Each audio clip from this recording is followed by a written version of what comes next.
Fry Education। Machine में काम करते दौरान किसी का हाथ चला जाता है तो ये कब होता है? लैक ऑफ ट्रेनिंग की कमी की वजह से होता है। आपने भाई किसी भी hello my dear student, welcome to my class Fry education. वादे के मुताबिक हमने ओसीएम का लेक्चर नंबर 1 स्टार्ट कर दिया है। बोर्ड एग्जाम के point of view important question. बच्चों आपको ऐसा लग रहा होगा मैम ने 14 प्रिंसिपल क्यों नहीं किया? बच्चों 14 principle of management is a very important question in a board examination because of 5 marks या 6 या 4 मार्क्स के लिए वो एग्जाम में जरूर आएगा। मैंने वो वीडियो पहले ही फ्राई एजुकेशन चैनल पे डाल दिया है, इसी वजह से मैं डायरेक्टली स्टार्ट कर रही हूँ लेसन नंबर 1 का टेक्निक्स ऑफ साइंटिफिक मैनेजमेंट। यानी कि हेनरी फ्योल जी ने जैसे 14 प्रिंसिपल में बताया कि आप ये रूल्स फॉलो करोगे, ये रेगुलेशन फॉलो करोगे तो आप अपने बिजनेस में अच्छा स्कोर कर सकते हो, अच्छा सक्सेस पा सकते हो। सेम वैसे किस तकनीकी से, टेक्निक यानी कि किस तकनीकी से, बारीकी से दिमाग लगा के हम अपने बिजनेस को और अच्छा करके आगे लेके जा सकते हैं सक्सेसफुल के लिए। सो हम आज पढ़ने वाले हैं टेक्निक्स ऑफ साइंटिफिक मैनेजमेंट। बच्चों ये 8 पॉइंट है, सॉरी 6 पॉइंट है, ये 8 मार्क्स में आ सकता है। या तो एग्री डिसएग्री में आएगा, ओके, या तो एक्सप्लेन द टर्म में आएगा। देखो इसके अंदर का जो पार्ट है ना बच्चों, time study, method study, motion study, ये स्टडी, ये एक्सप्लेन द कंसेप्ट में 2 मार्क्स के लिए कोई भी 2 या 1 हमेशा आता है बोर्ड एग्जाम में। तो देखो बच्चों, 1 तीर से 2 निशाना, अगर हमने ये पढ़ लिया तो आंसर द फॉलोइंग में और एक्सप्लेन द टर्म में दोनों के लिए यूजफुल होने वाला है। सो स्टार्ट करते हैं। टेक्निक ऑफ साइंटिफिक मैनेजमेंट के पूरी 6 बारीकियां हेनरी फ्योल जी ने हमें बताई है कि देख भाई, अगर तेरे को बिजनेस में आगे जाने का है तो कोई भी काम को एकदम बारीकी से स्टडी करना है। तो देखो बच्चों, इसमें सबसे फर्स्ट वाला पॉइंट क्या है? Work study. देखो वर्क स्टडी के अंदर इतनी सारी चीजें दी गई हूँ, पता क्यों? वर्क स्टडी करना तो है, लेकिन इसके अंदर इतने सारे पॉइंट्स है, एक एक स्टेप बाय स्टेप करेंगे, बिल्कुल घबराना मत। फर्स्ट क्या दिया बच्चों? Time study. फर्स्ट क्या दिया है? Time study. देखो वर्क स्टडी के 4 पॉइंट्स है, time, method, motion, fatigue. Time, method, motion, fatigue, हो गया ना? अब इसका सेकंड पॉइंट देखो क्या है? Standardization of tools and equipment. क्या है? Standardization of tools and equipment. Then next है scientific task setting. Scientific task, okay student, अब हम लोग स्टार्ट करते हैं अपना नेक्स्ट क्या था? Scientific task setting. देन उसके बाद आएगा scientific selection and training. Functional organisation में भी 2 लेवल है, एक प्लानिंग लेवल, एक implementation. Different pieces, rate, wages. बच्चों बिल्कुल भी लेक्चर बोरिंग नहीं जाने वाला है, इंटरेस्टिंग से आपको सुनना है। ओके, फर्स्ट बच्चों क्या दिया था वर्क स्टडी के अंदर? Time study. कोई भी नॉर्मल सी बात है बच्चों, किस काम को कितनी देर में करना है। अभी एक ही काम लेके पूरा दिन पड़े रहेंगे तो कैसे बिजनेसमैन आगे जाएगा बताओ? ऐसा हो सकता है क्या? नहीं ना। So time study is a very important point in our organisation, in our department, because of the time is depending upon the situation of the organisation. Time के ऊपर ही पूरा ऑर्गेनाइजेशन डिपेंड होता है। अगर एक काम को एक टाइम फिक्स किया जाता है, इतने देर में आपको ये काम कंप्लीट करना है। फॉर एग्जांपल ले लो, पार्ले बिस्किट की फैक्ट्री में जब मैं गई थी तो पार्ले बिस्किट की फैक्ट्री में पार्ले बिस्किट का डो अलग जगह रेडी हो रहा था। देन उसके बाद में उसे मशीन में डाला जा रहा था शेप के लिए, स्क्वायर शेप में जैसा होता है ना, रेक्टेंगल शेप में, उसमें डाला जा रहा था। उसका भी टाइम सेट होता होगा कि इतने देर में आपका डो रेडी हो जाना चाहिए, इतने देर में आपका उस सारे उस ऐसे छोटे छोटे सांचे बने हुए थे ढेर सारे, एक बार में कम से कम 1 लाख बिस्किट रेडी होता। मैंने खुद देखा है बच्चों, ठीक है। तो उसका जो ऑर्गेनाइजेशन होगा ना, पूरा सेट करके रखा होगा कि आपको एक बार में इतने टाइम में इतना डो रेडी करना, इतना पार्ले बिस्किट बनाना और इतना पैकेजिंग होना चाहिए इतने टाइम में। अंडरस्टूड? तो time study is a very important task, क्योंकि टाइम के ऊपर ही आपको पता है टाइम इज मनी। एक उसका टाइम सेट होता है। टेक्स्ट बुक वाला भी हम लोग पढ़ेंगे, पहले हम लोग अपना इजी लैंग्वेज समझ लेते ताकि हम लोगों को एग्जाम में लिखने की बहुत आसानी होगी। वर्क स्टडी का मतलब क्या होता है? हेनरी फ्योल जी ने क्या बताया था? सॉरी, टेलर जी ने ये बताया हमको कि वर्क स्टडी को किस हिसाब से हम अगर बारीकी से स्टडी करेंगे तब हम अपने बिजनेस में आगे जा सकते हैं। फर्स्ट पॉइंट तो उसमें टाइम स्टडी। सबको पता है कि कोई भी काम बिना टाइम के करेंगे तो काम नहीं होता है। अब आ जाएगा बच्चों मेथड। अच्छा, मेथड का मतलब तो आपको पता है। चलो एक एग्जांपल ले लो मैथ्स का। हम लोग सब लोग मैथ्स में डिवाइड करते हैं, इक्वेशन करते हैं, सारे सम अलग अलग सिस्टम से सॉल्व करते हैं, लेकिन लेकिन लेकिन लेकिन एक मैथ्स और उसको समझाने का कितना मेथड होता है पता है ना। बस यानी कि किसी एक काम को करने के लिए अलग अलग मेथड का यूज हम लोग करते हैं, लेकिन जो मैनेजमेंट है, ऑर्गेनाइजेशन है, वो क्या सोचेगा, उसको ये दिमाग लगाना चाहिए कौन से मेथड से मेरा काम सबसे जल्दी हो जा रहा है। क्योंकि यहाँ पे ये मुंबई है मेरी जान, यहाँ पे हर किसी को भागम दौड़ी लगी है, हर जल्दी चाहिए। जैसे कि 2 मिनट वाली मैगी, सारी चीजें उनको समय पे चाहिए, जल्दी हो जानी चाहिए बस। अभी आपको अगर मैंने एक मैथ्स का सम सिखाया है तो इजी तरीके से जल्दी सॉल्व हो गया, तो वही करोगे ना। तो ऑर्गेनाइजेशन सिलेक्ट करेगा कि कौन से मेथड से मैं अपना काम करूं कि मैं एक जल्दी से काम कंप्लीट करके एक सक्सेसफुल बिजनेसमैन बन जाऊं। देन थर्ड नंबर पे देखो मोशन स्टडी। बच्चों हम लोग वर्क स्टडी के अंदर ही पढ़ रहे हैं। मोशन स्टडी का मतलब क्या होता है, चलो एक एग्जांपल दे लो। ऑर्गेनाइजेशन को ये भी देखना चाहिए कि जो वर्कर हमारे यहाँ पे काम करने के लिए आ रहा है वो कितनी दूर से आ रहा है या कितनी पास से आ रहा है। देखो कैसे फर्क होगा, जो वर्कर अपने पास से ही आ रहा है, नियर बाय में रहता है, उसको ज़्यादा ट्रेवलिंग करने की ज़रूरत नहीं पड़ रही, उसके माइंड में और काम करने की टेक्निक अलग होगी। और जो बेचारा विरार की ट्रेन में लटक के धक्के खाते आ रहा है, उसका माइंड का टेक्निक काम करने का अलग होगा। तो एक वर्क स्टडी में हमें ये भी देखना चाहिए कि हमारा काम करने का समय बच रहा है, आधा समय तो हमारा ट्रेवलिंग में ही जा रहा है और माइंड जो डिस्टर्ब हो रहा है वो अलग से। तो ये सारा फोकस किसे करना चाहिए, मैनेजमेंट को। फिर आ जाएगा बच्चों fatigue study. Fatigue study is a very important. बच्चों एक्सप्लेन द टर्म में, इसलिए मैं अच्छे से समझा रही हूँ। एक्सप्लेन द कंसेप्ट में 2 मार्क्स के लिए जब मैं पढ़ रही थी तो मुझे भी आया था ये। फटीग स्टडी में क्या बताना है, अब ये तो चलो भैया हो गया, काम करना है, इतने देर में ये काम कंप्लीट करना है। अरे यार ये तो सर पे दिवाली आ गई, अब क्या करे, और काम बढ़ाओ, चलो और ओवर टाइम नहीं। ज्यादा ओवर टाइम करने से, जो हम है तो ह्यूमन बीइंग ना, मशीन तो है नहीं, हम लोग क्या ह्यूमन बीइंग है। अब ज्यादा प्रेशर दोगे, ज्यादा लोड दोगे, ब्रेक नहीं दोगे बिल्कुल भी, काम करना है गधों की तरह, तो उससे भी काम का इफेक्ट सीधा वो माइंड हमारा काम के ऊपर इफेक्ट पड़ता है। और हम जहाँ पे 4 पैकेट बिस्किट ये कर रहे थे, 4 पैकेट बिस्किट को पैक कर रहे थे, वहां पे 4 की जगह 2 करने लगे क्योंकि हमारा माइंड डिस्टर्ब हो चुका होगा पूरी तरीके से। हम लोग टेक्स्ट बुक वाला भी पढ़ेंगे बच्चों, so keep it up and थोड़ा सा पेशेंस रखिए। आप समझते रहिए, जिस हिसाब से आप लोग समझ रहे हैं कंसेप्ट को, उस हिसाब से आगे भी समझते रहिए। तो सेकंड नंबर पे आ जाएगा बच्चों, अब ये तो इसका हो गया सब पॉइंट। वर्क स्टडी का क्या हो गया बच्चों, ये सब पॉइंट। सेकंड आएगा standardization of tools and equipment. सीधी सी बात है भैया, एक बिजनेस को चलाने के लिए ह्यूमन बीइंग के साथ साथ एक परफेक्ट मशीन की भी जरूरत पड़ती है। जब कोई आगे बढ़ता है तो क्या बोलता है, मेरे पीछे भाई इस इंसान का हाथ था, उस इंसान का हाथ था।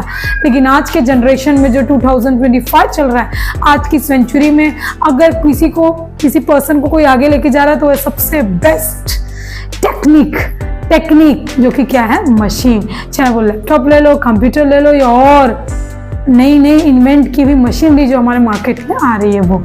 सो standardization of tools and equipment का मतलब ये होता है कि आप प्रॉपर वे में मशीन को डे टू डे ऑयल करिए, उसको रिपेयर करिए, मेंटेनेंस करके रखिए, ताकि हमारे काम में कभी भी डिफिकल्टी नहीं है। अगर कोई वर्कर, हमने मेंटेनेंस वगैरह बराबर मशीन का नहीं किया, अगर मशीन ऑटोमेटिकली जगह पे काम करते समय बंद हो गई, चलो बंद हो गई तो क्या होगा, हो गया ना नुकसान।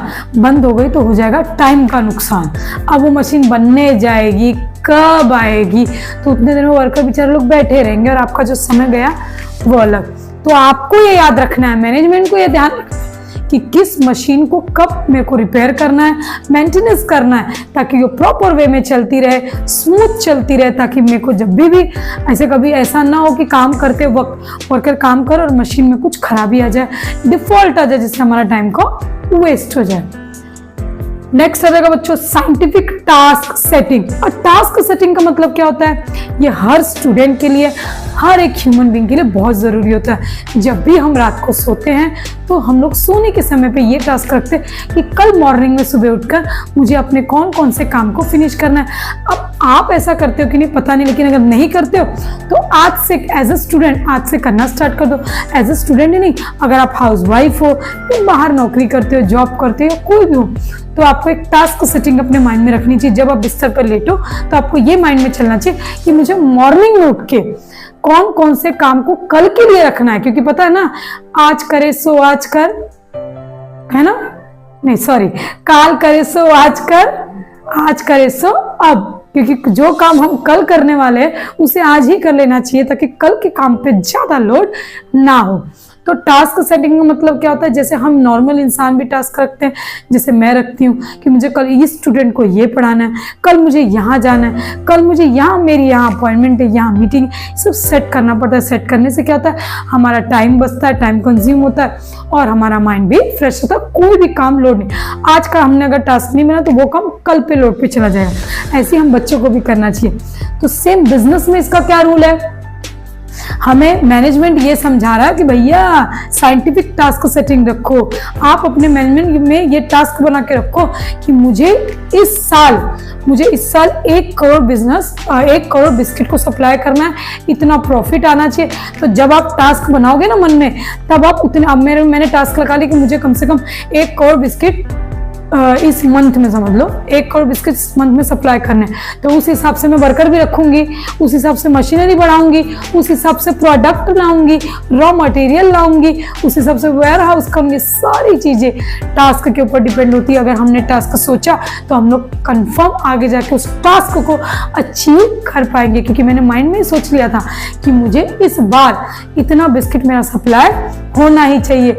अब जैसे ऑर्डर आ गया, खूब सारा ऑर्डर आ गया, लेकिन मेरे पास वर्कर ही नहीं है और मशीनरी की कमी है, lack of worker and lack of machine, तब मैं क्या करूं, इसलिए मुझे पहले से इस चीज को टास्क रखना पड़ेगा कि अब मार्केट में पार्ले बिस्किट की ज्यादा डिमांड हो रही है, अब मार्केट में इस चीज की डिमांड हो रही है। As per the customer need and want के हिसाब से आपको पूरी तरीके से फुल टू रेडी रहना चाहिए। देन नेक्स्ट आएगा साइंटिफिक सिलेक्शन एंड ट्रेनिंग। आप जब भी वर्कर लोग को सिलेक्ट कर रहे हो, सिलेक्ट कर, जैसे आप इंटरव्यू हुआ, सिलेक्शन हो गया, सब हो गया, तो साथ में आपको आपकी रिस्पॉन्सिबिलिटी बनती है कि ट्रेनिंग भी दो। आपने एक मूवी देखी होगी जिसमें मशीन में काम करते दौरान किसी का हाथ चला जाता है, तो ये कब होता है, लैक ऑफ ट्रेनिंग की कमी की वजह से होता है। आपने भाई किसी भी एम्प्लॉय को, वर्कर को सिलेक्ट तो कर लिया भाई उस पर्टिकुलर जॉब के लिए, लेकिन आपकी रिस्पॉन्सिबिलिटी क्या बनती है, उस जॉब के उस इंटरव्यू के साथ साथ आप उसको पर्सनली मशीनरी की और नॉर्मल भी ट्रेनिंग दें ताकि आपका बिजनेस अच्छी तरीके से चल सके। ये हमें ये बताना चाहते कि पूरी बारीकी के साथ इन्होंने इसमें हमें ये समझाया कि अगर आप बिजनेस में इतनी बारीकी से साथ काम करोगे तो आपको हरा नहीं सकता कोई। Next, functional organisation. बच्चों फंक्शनल ऑर्गेनाइजेशन के 2 लेवल है, एक प्लानिंग लेवल है, एक इम्प्लीमेंटेशन लेवल है। प्लानिंग लेवल का मतलब क्या होता है, आप लोग वर्कर को देखो, बरोबर वर्कर परफेक्ट जगह पे काम कर रहा है कि नहीं। देखो मेरा ये साइंटिफिक मैनेजमेंट को समझाने का एक सबसे बड़ा मोटिव ये है कि वो ये बताना चाह रहे हैं हम लोग को कि हमें हमेशा अपने काम को क्या करना चाहिए बच्चों, बांट के रखना चाहिए, है ना। हमेशा हमें अपने काम को क्या करना चाहिए बच्चों, बांट के रखना चाहिए। एक ही आदमी अगर सारा काम करेगा तो सब कैसे करेंगे, उसमें अलग अलग क्या आते हैं बच्चों, लेवल आते हैं, top level, lower level, middle level. आपने उससे में पहले पढ़ा भी था, प्लानिंग लेवल, इम्प्लीमेंटेशन लेवल, समझा ना। अगर अभी देखो टॉप लेवल वाला मिडल लेवल वाला लोअर लेवल वाले को क्या करेगा, इंस्ट्रक्ट देगा कि देख भाई इतना रबर बैंड बन के रेडी चाहिए, तो टॉप लेवल ने मिडल को दे दिया, क्या मिडल बनाएगा, नहीं, मिडल जाएगा लोअर लेवल के पास जो कि वर्कर लोग हैं, उन्हें इंस्ट्रक्ट देगा कि भाई ऐसा ऐसा काम करो, बस इसमें यही बताया। और प्लानिंग लेवल, अब इम्प्लीमेंटेशन लेवल में क्या आ जाएगा कि जो बॉस लोग, उसमें सारे के सारे बॉस लोग आएंगे, क्या मेन बॉस देखेंगे, देख भाई तूने काम बराबर किया है कि नहीं, पूरा चेकआउट करेंगे कि जितना रबर बैंड का ऑर्डर आया था उतना रबर बैंड प्रॉपर बना है कि नहीं, प्रॉपर उसको क्या बोलते हैं सील पैक वगैरह किया है कि नहीं, लोगो उसका लगा है कि नहीं, मार्केट में जाने के लिए वो पूरी तरीके से रेडी है कि नहीं, ये कौन करेगा, इम्प्लीमेंटेशन लेवल वो काम करेंगे। A different species rate wage plan, last point ये है, दिया गया तो लास्ट, लेकिन मुझे ऐसा लगता है सबसे पहला पॉइंट यही आना चाहिए, क्योंकि ये है पैसा पैसा पैसा, पैसा फेंक तमाशा देख। अगर आपने किसी वर्कर को प्रॉपर वेजेस एंड सैलरी नहीं दी तब भी आपका काम प्रॉपर नहीं हो पाएगा। तो हमें ये समझाना चाह रहा है, ये ऑर्गेनाइजेशन प्लान ये समझा रहा है कि आप प्रॉपरली जिसकी जितनी औकात है, जिसकी जितनी एबिलिटी है, जो जितना जल्दी काम करके अपना टास्क कंप्लीट करो, उसको उतने हिसाब से अच्छी सैलरी दो। वेजेस मतलब कि सैलरी, और सैलरी मतलब भी सैलरी। सो जो जितने अच्छे से प्रॉपर वे में काम कर रहा है, जो टास्क के पहले ही कंप्लीट कर दे रहा, जैसे एक वर्कर को टास्क दिया गया एक दिन का 100 रबर बैंड, अगर उसने अपने टाइम से पहले 8 घंटा जो काम करता है उसके पहले 100 रबर बैंड बना के तैयार कर दिया और एक्स्ट्रा बनाए, तो उसमें उसको एक्स्ट्रा इंसेंटिव भी मिलना चाहिए। साथ में और अच्छा काम करे तो उसको बोनस दो, उसका प्रमोशन करो। तो प्रॉपर वे में अगर हम लोग ऐसा काम करेंगे तो आपको बिजनेस में आगे जाने से कोई रोक नहीं सकता।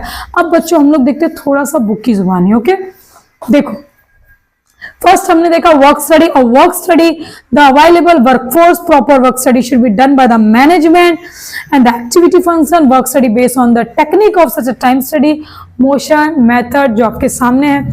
इसके अंदर का बच्चा आप लोग पढ़ लेना, समझ में आ जाएगा।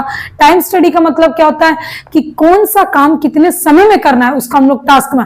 क्या मम्मी लोग सुबह उठ के पूरा दिन खाना ही बनाती रहती है? नहीं, उनका एक टारगेट होता है कि इतने से इतने बजे में सिर्फ और सिर्फ खाना ही बनाना है, उसके बाद घर के और एक्स्ट्रा काम करना है, देन उसके बाद हमें अपने बच्चों को थोड़ा सा स्टडी पे ध्यान देना, देन उसके बाद हमें थोड़ा सा टाइम मिला तो थोड़े से रील्स देख लेने हैं। ओके, चलो मेथड स्टडी, एक काम को करने के अलग अलग मेथड होते हैं, उनको फोकस कर रहा है कि कौन सा method, there is always a various method of completing a task for best quality and best coefficient is identify the best method doing a particular job is a very important। कौन सा method उसके लिए अच्छा है ये देख के हमें बेस्ट मेथड को चूज करके आगे बढ़ना है। मोशन स्टडी में ट्रेवलिंग डिपेंड है कि भाई ट्रेवलिंग कितने दूर से बेचारा काम धंधे के लिए आ रहा है, वो भी डिपेंड है। और फटीग स्टडी में क्या होता है, लॉन्ग आवर्स, आप बिना ब्रेक के काम कर रहे हो, देखो लिखा हुआ है generally long working hours without sufficient break, a target pressure, target का प्रेशर देते इतना बनाना है, चलो करो। Heavy working tools, poor working condition, आसपास की वर्किंग कंडीशन अच्छी नहीं है, केमिकल वगैरह गिर रहे, उसकी स्मेल आ रही है, सर में दर्द हो रहा है, वो जो स्मेल से केमिकल वगैरह अंदर फेफड़ों में जाएगा, उससे अलग बीमारी बनेगी। तो वर्किंग कंडीशन हेल्दी रखो तो एम्प्लॉय ऑटोमेटिक अच्छे से काम करेगा। Standardisation of tools and equipment में क्या आएगा, the result of the experiment conduct at a workplace. A Taylor, जो टेलर है FW टेलर है, अभी वो किसने लिखा था, हेनरी फ्योन ने, और ये किसने लिखा है, FW टेलर ने। आई होप बच्चों इतना आपको प्रॉपर समझ में आ गया होगा। टूल अगर अच्छा नहीं होगा तो हम काम कैसे करेंगे। साइंटिफिक टास्क बहुत जरूरी है, क्यों, काल करे सो आज कर, आज करे सो अब। Scientific selection and training, her worker को सिलेक्शन के साथ साथ में ट्रेनिंग देने की जरूरत है।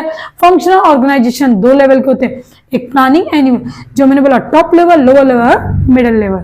Then difference pieces rate of wage, Taylor ने हमें बहुत अच्छी तरीके से बताया कि आप उस वर्कर की एबिलिटी और क्वालिटी के ऊपर उसको अच्छे से जॉब दो और जॉब के हिसाब से उसको वेजेस प्रोवाइड करो। जो जितना अच्छा, आलसी लोगों को आलसी के हिसाब से काम पेमेंट दो, और जो अच्छे से काम करे टास्क को कंप्लीट करके और एक्स्ट्रा काम करे उसे एक्स्ट्रा पेमेंट दो। बच्चों ये पूरा वीडियो आपको अच्छे से समझ में आ गया होगा। और हाँ, मैं अभी भी यही बोलूंगी, आप लोग जिस बच्चे को भी ऐसा लग रहा है कि मैं बोर्ड एग्जाम में फेल हो जाऊंगा या मैं अच्छे परसेंटेज स्कोर नहीं कर पाऊंगा, प्लीज उन सारे बच्चों तक मेरा वीडियो पहुंचाओ और लाइक और सब्सक्राइब करते रहो, ताकि मैं और एनकरेज हूं और नए नए वीडियो लाती रहूं।